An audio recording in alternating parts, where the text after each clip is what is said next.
What's happening? In this video, we are going to go inside the Capital One Airport Lounge in the Dulles International Airport. Is it worth it? And how do you actually get access? The easiest way to get access is with the Capital One Venture X rewards card. Now, this comes with a high fee of $395 a year, but hear me out. I will go over why that's worth it in the end of this video.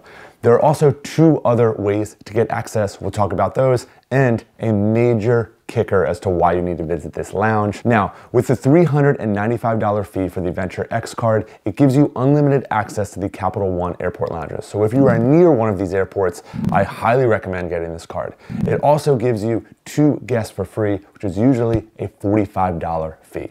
Now, when you go in, we were pleasantly surprised with the way we were greeted. And I know this is a small thing. Customer service should always be top-notch in these lounges, but sometimes they are not. And if you are visiting, or if this is not your home airport, it feels really nice to be welcomed into the lounge. To get in, you will either need your physical card or your QR code all set up and downloaded on your phone, and your boarding pass. They also had a sticker book passport thing for the kids, which made them feel at home and welcomed. And then as we got past the greeting desk, there was a very nice open area off to the side where you could sit, do some work, nice natural light coming in where you could watch the planes, very typical to most lounges. And as you rounded the corner, you get to the most important piece, the food and beverage. Now, the beverage is pretty standard. There was a massive open bar with anything that your heart desires. And the food, which varies a ton from lounge to lounge, was well beyond what we expected. We got shrimp tacos, chips and guac, other hot made and ready things just for you to grab and take on nice plates, not paper plates. So the food was well beyond our expectations compared to some of the other lounges that we've been to, and we've experienced first class lounges all the way down to a priority pass lounge, which is pretty much, you know, the bottom of the barrel, I think, when it comes to lounges. Next up is the bathrooms. Now, this is a fairly new lounge. The bathrooms were well maintained, very spacious, and super clean. My only complaint is that there were not that many of them. I think it was 3 to 4, and for the amount of people that were in the lounge, we did have to wait in line a few times.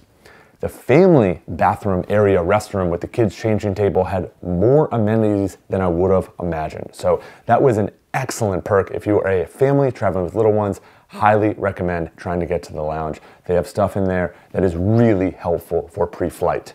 With all that said, even with the crowds, it did not feel crowded in the actual lounge, which is very important because we're a family of 4 traveling with 4 carry-ons. Yes, carry-ons to Europe. And we take up a fair amount of room, but we still were able to carve out a nice area. Now, they also have workstations and areas where you can shut the door, have a call, get on the Wi-Fi.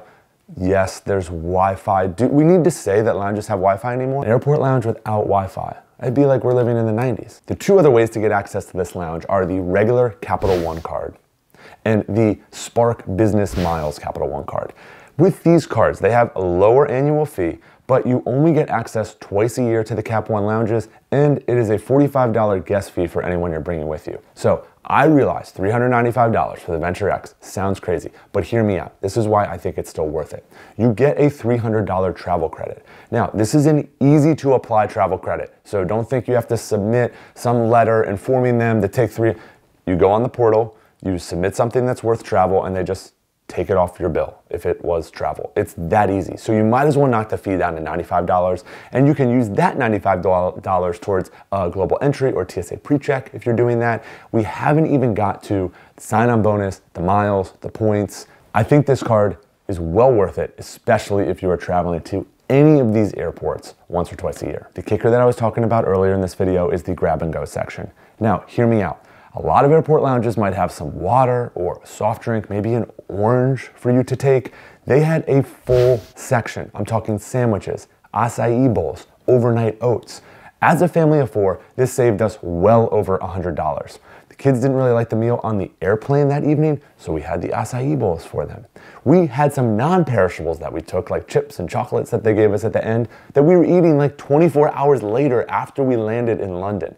So the grab and go section is massively generous. I don't know how the logistics work out on the back end because people were taking things and they're giving you bags. They're saying this is the to-go section. If you want to take anything, here's a bag for you to take as you leave. Again, I thought that was very generous and a really excellent add-on for the Capital One Lounge. If you have any questions or concerns, please drop a comment below. Happy to answer any more specific questions about the Dulles Cap One Lounge because we were there, or any of the other ones that we've done research on. We also have a full blog post on this, which I'll link below. I mean, they got me with that grab and go section. Done. Acai bowl, overnight oats, game changer.